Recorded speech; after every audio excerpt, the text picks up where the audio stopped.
Because small businesses don't have the same needs, requirements, and financial resources as large businesses, Microsoft released Windows Server in different editions.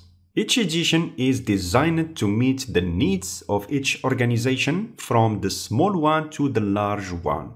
The difference resides in the features available and the price of each edition. Before choosing your Windows Server edition, first you must assess your organization's needs in terms of the number of users, the devices you need to connect to your network, and the available budget. There are primarily three Windows Server editions.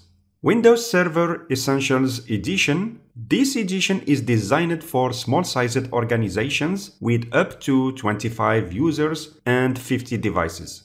You can only run one instance of the server on a physical or a virtual machine. This is the cheapest edition and hence has fewer features and capabilities than the other ones.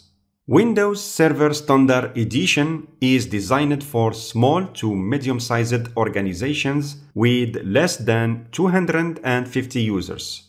It allows you to run one instance on a physical server and two additional virtual instances on that server.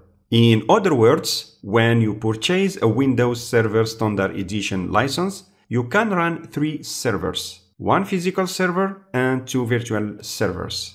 Let's say a medium-sized enterprise needs the following services to run its business: an Active Directory to authenticate users on the network, a DHCP service to automatically assign IP addresses to the devices connected to the network, a DNS service to allow devices to resolve URLs and access the internet, a print server, and a file sharing server. You can then run the Active Directory, the DHCP, and the DNS services on the physical server, run the print server on the first virtual machine, and the file server on the second one.